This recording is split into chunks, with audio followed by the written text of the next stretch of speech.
Good morning, and welcome to worship. Maybe for some of you, this is your first time back in the building. We're just sort of regathering as a spiritual community, and we've created a little new tradition because it's so important to have a sacred space. Think about this. This room has been filled with prayers for 100 years. This is our sacred place. And so we've begun to start each service with just a moment of silence. Don't think any particular thoughts. Just soak up the positivity, the spirit in this place. Will you join me?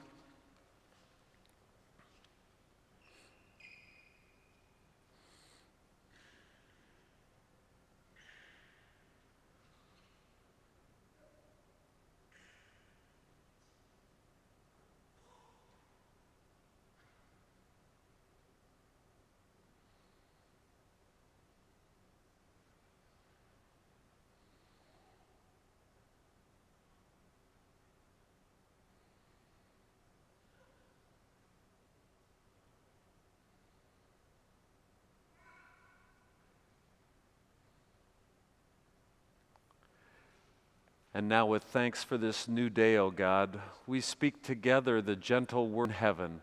Hallowed be thy name. Thy kingdom come, thy will be done, on earth as it is in heaven. Give us this day our daily bread, and forgive us our debts as we forgive our debtors. And lead us not into temptation, but deliver us from evil. For thine is the kingdom and the power and the glory forever. Amen. So you have come here with an intention to open your heart to God. We'll do that together. And raise your hand if you've heard Emily Bass sing. Oh, yeah. Wow. So we got some good singing going here. Welcome, Emily. Thank you.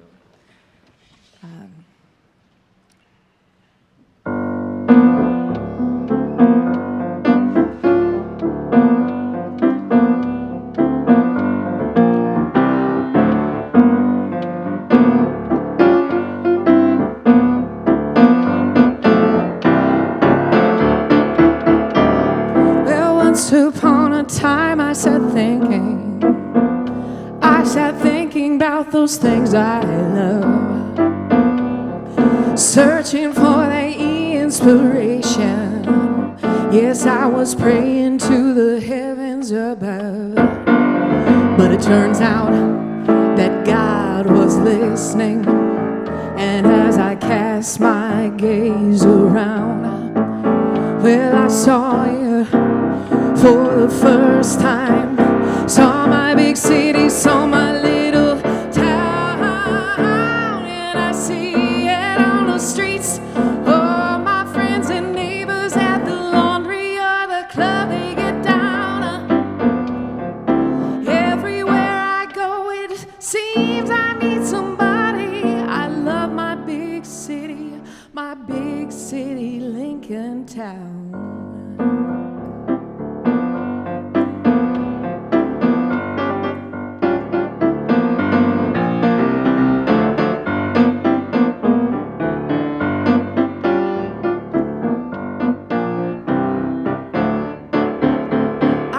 That guy sitting down on a corner, popping guitar, and he'll be tapping his shoes, playing for the kids in their lunch breaks, and for the men are passing by in suits, and they can't see it. We're a family.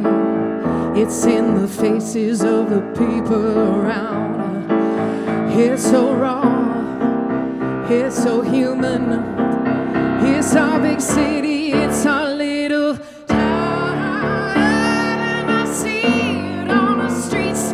All my friends and neighbors at the laundry or the club, they get down. Everywhere I go, it seems I meet somebody. I love my big city, Lincoln Town.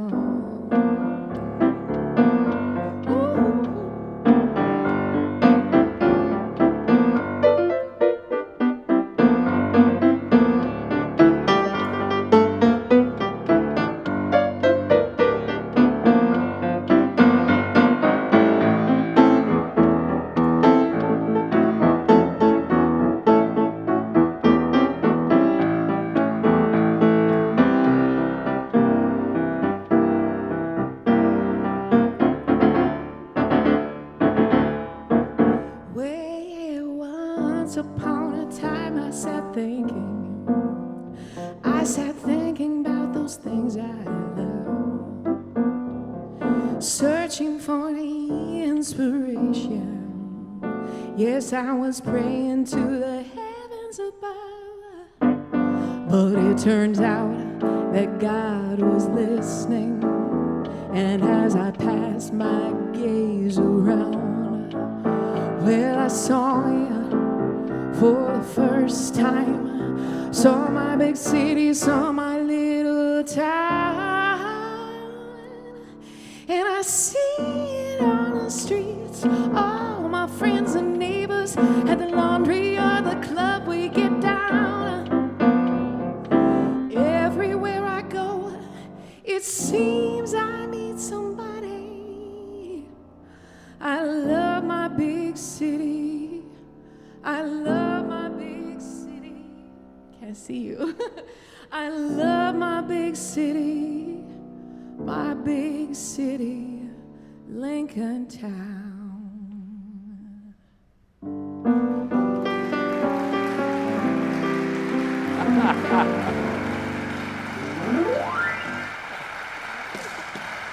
All right.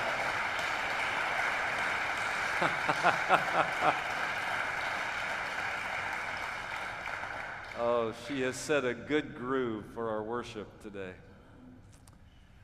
I'm turning to Luke chapter 24. Remember that this is the last Sunday of Easter in this big city, little town, right? It's the last Sunday of Easter. Next week is Pentecost. So we've been looking at texts of the resurrected Christ. Do you know, spiritually speaking, we actually believe that risen Christ is with us right now. When I'm reading this story, don't imagine we're talking about something in the past. Christians will say if they feel some love in their heart, if they feel a type of moment between people of compassion, that the Christ has drawn near. We're on the road to Emmaus. Listen. Now, on that same day, two of them were going to a village named Emmaus, about 7 miles from Jerusalem. And they were talking with each other about all the things that had happened. And while they were talking and discussing, Jesus himself drew near and went with them, but their eyes were kept from recognizing him. Jesus said to them, "What are you discussing with each other while you walk along?" They stood still and looked sad. After a while, one of them, whose name was Cleopas, answered Jesus and said, "Are you the only stranger in Jerusalem who does not know the things that have taken place in these past days?" And then Jesus said, "What things?" They replied, "The things about Jesus of Nazareth, who was a prophet, mighty in deed and word before God and all the people, and how our chief priests and leaders handed him over to be condemned to death and crucified him. But we had hoped he would be the one to redeem Israel. Yes, and besides all this, it's now the third day since those things took place. And moreover, some women in our group astounded us. They were at the tomb early this morning, and when they did not find his body there, they came back and told us, indeed, they had had a vision of angels who said that Jesus was still alive. Some of those who were with us went to the tomb and found it just as the women had told us, but they did not see Jesus." Then Jesus said to him, "Oh, how foolish you are, and slow of heart to believe all that the prophets had declared. Was it not necessary that the Messiah would suffer and then enter into glory?" Then, beginning with Moses and all the prophets, he interpreted to them the things about himself in all the scriptures. As they came near the village to which they were going, Jesus walked ahead as if he were going on, but they urged him to stay with them. "It's almost night, come with us." So Jesus went to stay with them, and when he was at table with them, he took the bread, blessed it and broke it, gave it to them, and right then, their eyes were open and they recognized who it was. And then he vanished.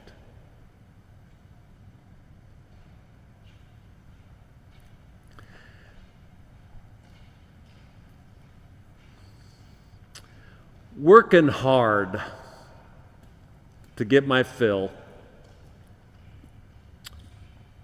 Everybody needs a thrill, paying anything to roll the dice just one more time. Some will win, some will lose. Some were born to sing the blues. Oh, the movie never ends. It goes on and on and on and on.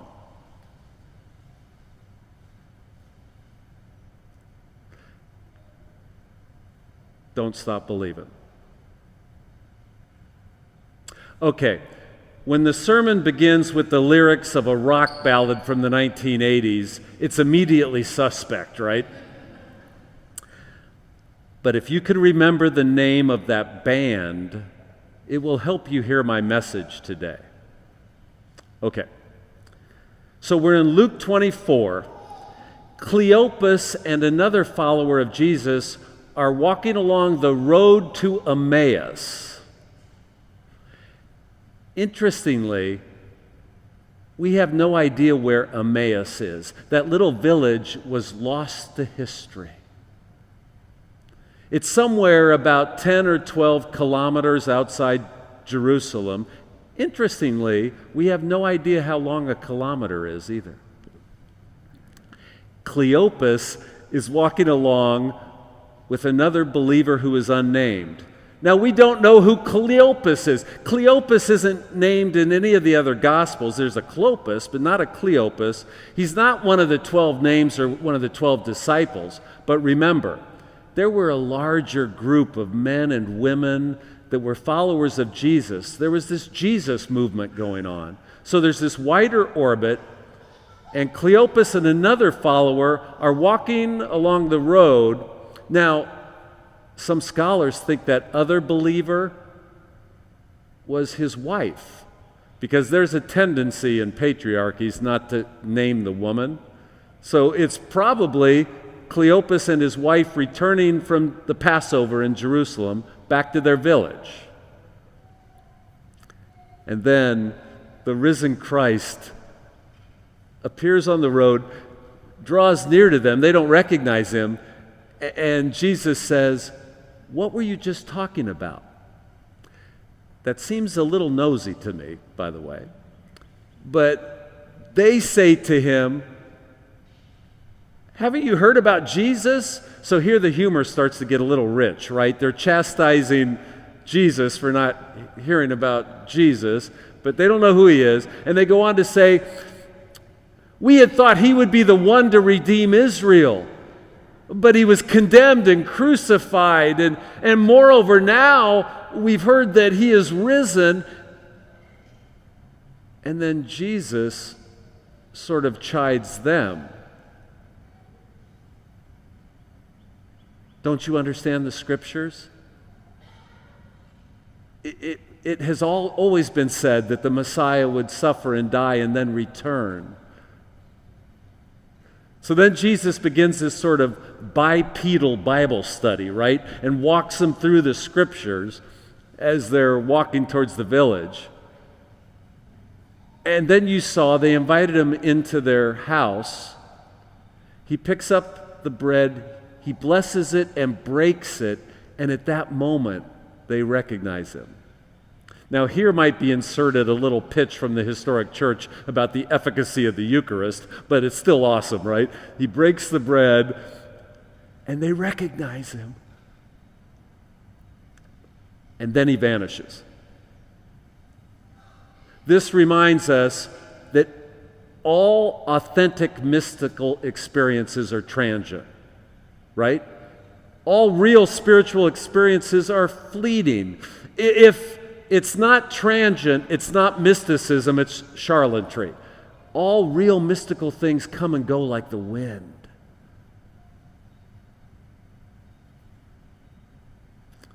The road to Emmaus. It is one of the most beloved Bible passages, and I think I know why. I mean, we love it, and I think I know why. Because of its journey motif. You know, they're on the road, they're on the way. And maybe our primary metaphor for the spiritual life is a spiritual journey. That's how we talk. It's like the big metaphor now that I'm on a spiritual journey, or we think of our lives as a journey. Do you know, statistical analysis shows that the single most common word that appears on American church websites is the word journey. We love that metaphor. In fact, now there's lots of churches that are called the Journey Church or Journey Church. Google it. They're all around America. We love that. It has become the ascendant metaphor that we're on a spiritual journey. And of course, there's the name of the band, right? Do you know that some of that band was comprised of some guys from another band called Frummius Bandersnatch? So we can be thankful for the name change. Journey. I think I know why that has become such an important metaphor to us. I think I know. First, when we say spiritual journey, there's something adventurous about it. And we like that. There's something almost heroic about it. I think it vibrates with the Homeric epics, right? Where like Ulysses and Odysseus or Heracles head out on a journey, and it's on a journey into the unknown where they experience trials and challenges, and if you can weather those, you become stronger and wiser. You become heroic. And I think we love that. I do. Spiritual journey. There's other reasons I think we love it. I mean, first, it feels individualized, doesn't it? I mean, we're each on our own journey. And you know, Jim's on a spiritual journey, but you're on your own journey. And it really honors that religion or spirituality, if it's anything, it better be personal, right? It's something really close to your own heart. I think we love that. You know, in the Congregational Church, we have an ethic called freedom of the individual conscience. We believe that you must come to your own understanding of God and Christ, that we can't take a doctrine and impose it upon you. That wouldn't be real faith anyway. So in a congregational church like this, we hope everyone is coming to their own understanding of God, and then we come together as a community and we can share that and be in community. So I think we love this metaphor, like we're each on our own journey. Yeah, there's lots of reason that metaphor speaks to us. Now, don't forget though, it's just a metaphor. Right? You could pick other metaphors. Like you could talk about the spiritual container, and then you could talk about whether you feel empty or filled up. I mean, that would work as a metaphor. You could talk about the spiritual building and whether doors are being opened for you or whether you're making it to other levels or floors. I mean, spiritual journey is just a metaphor. There are other metaphors.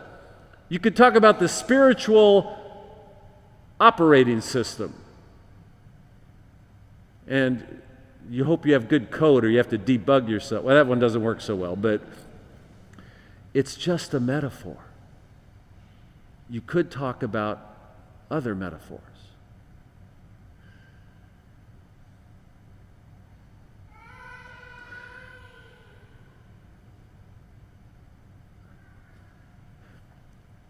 So be aware that there are downsides to any metaphor.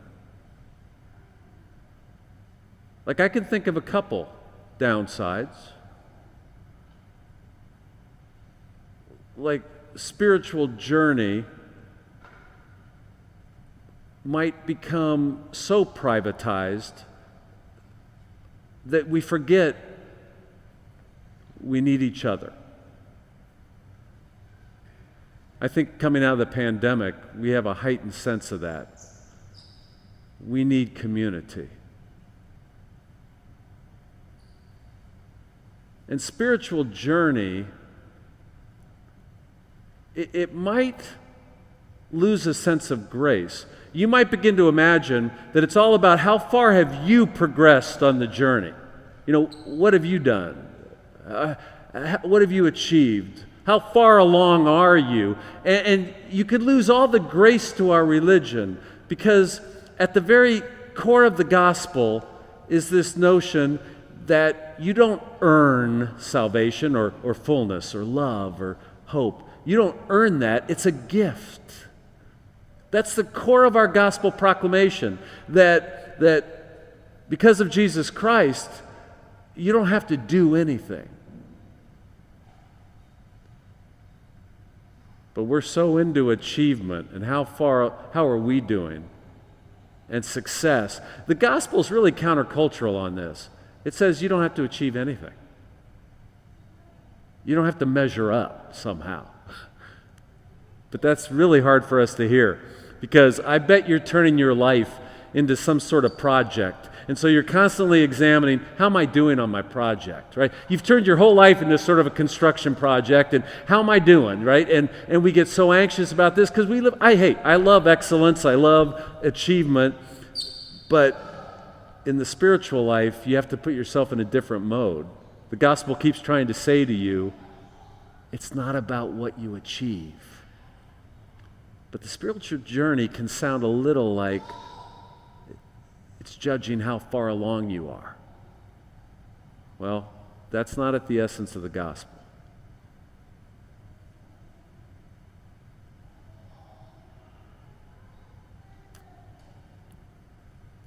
There are downsides to metaphors, but I do love the metaphor of a spiritual journey. Another downside, though, so again, it sounds adventurous, but I want you to remember that at times the spiritual journey is anything but adventurous. It's just boring, right? I mean, that's life, right? And so you might begin to think it sounds idealized, it sounds romantic. I'm on a spiritual journey, but sometimes it's just banal. It's just mundane, and that's life. And you can forget, a lot of times the spiritual journey is just kind of barely plodding along. So always remember it's a metaphor. Revel in it in its good things, but it's just a metaphor.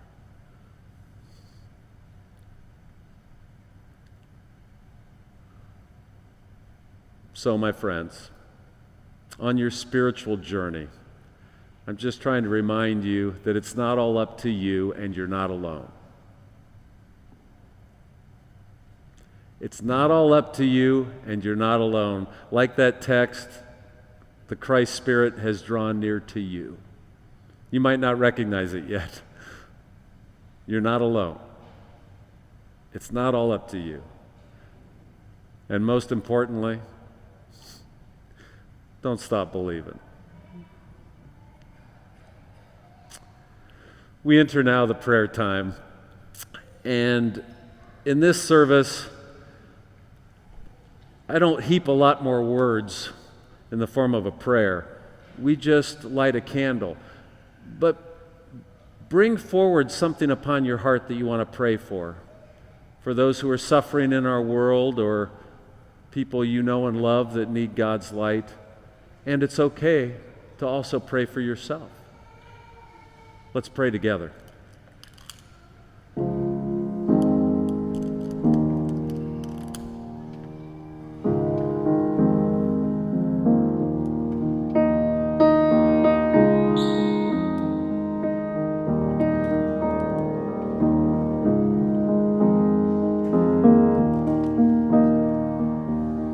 It's coming in on all sides.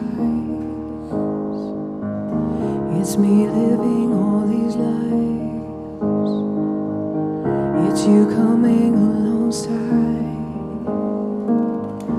It's how we fuss and we fight. It's always tough paying bills,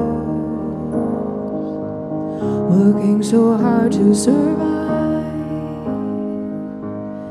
You keep your nose to the grind. Your blessings coming in due time. Your blessings coming in due time.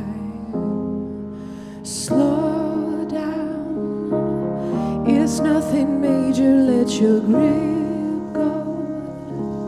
Release your jaw and lean into the flow. Into the flow.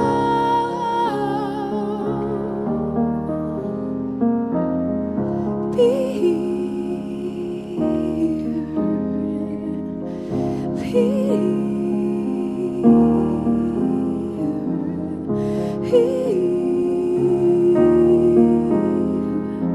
Be here with me.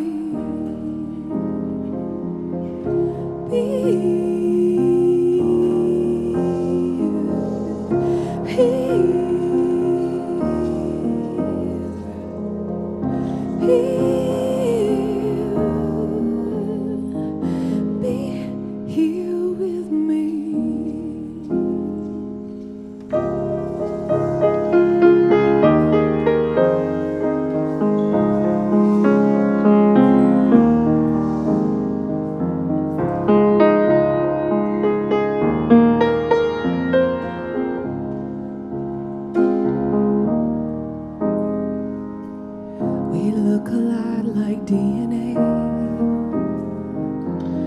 The way we orbit around each other, a double helix like a portrait of us, and I like it that way.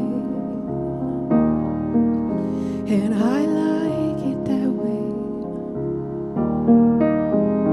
Oh, slow it down. It's nothing major, let your grip go. Release your jaw and lean into the flow. Into the flow.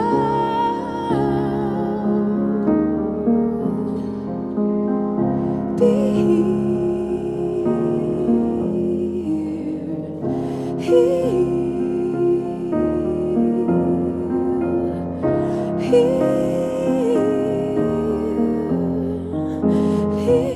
Here with me. Be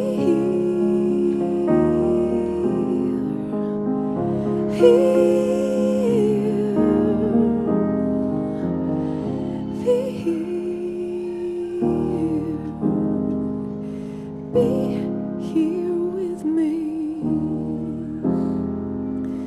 Be here with me.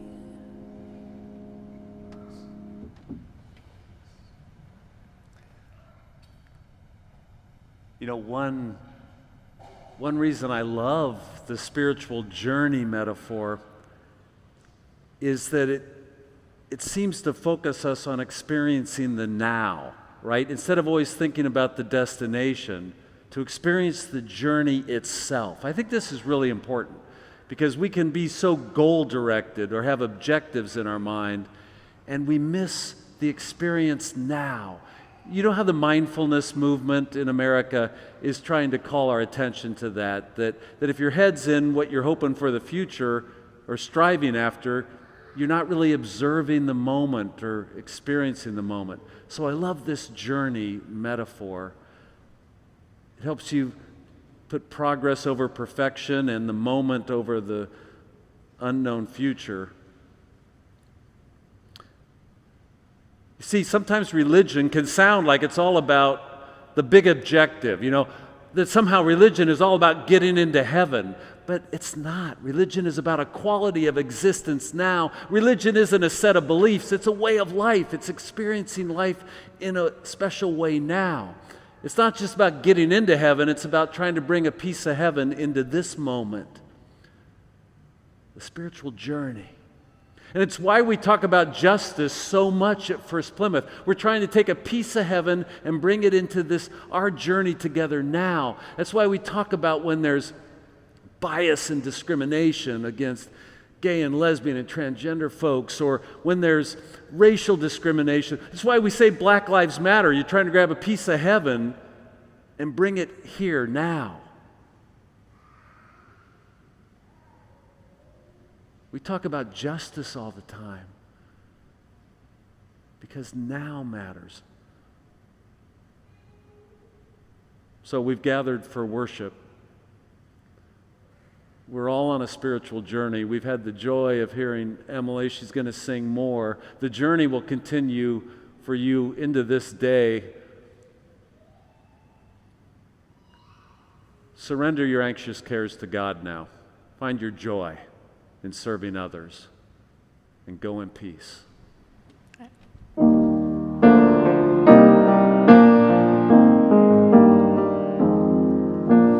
Bumping down a country road on a sunny day, shy of Halloween.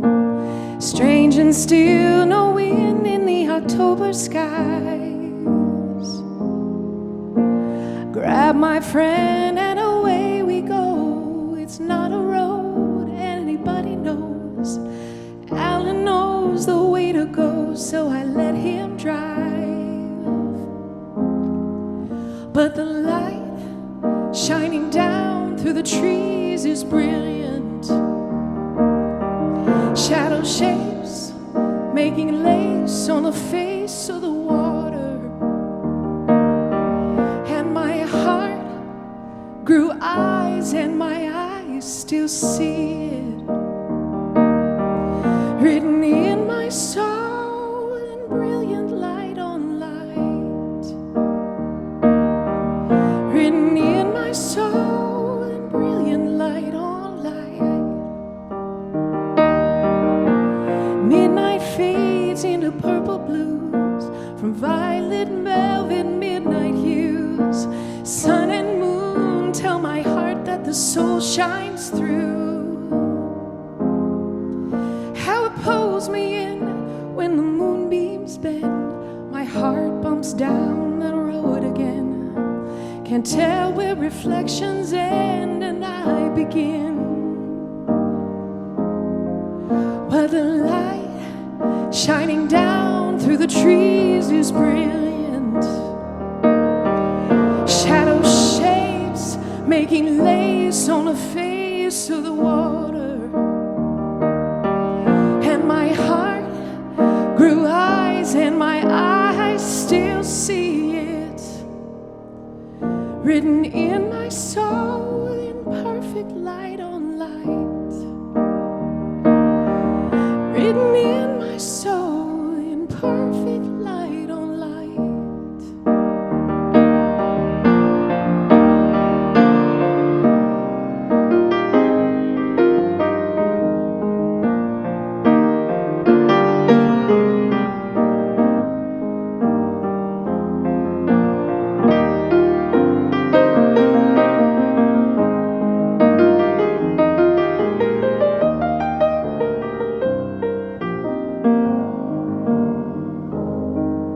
But the light shining down through the trees is brilliant.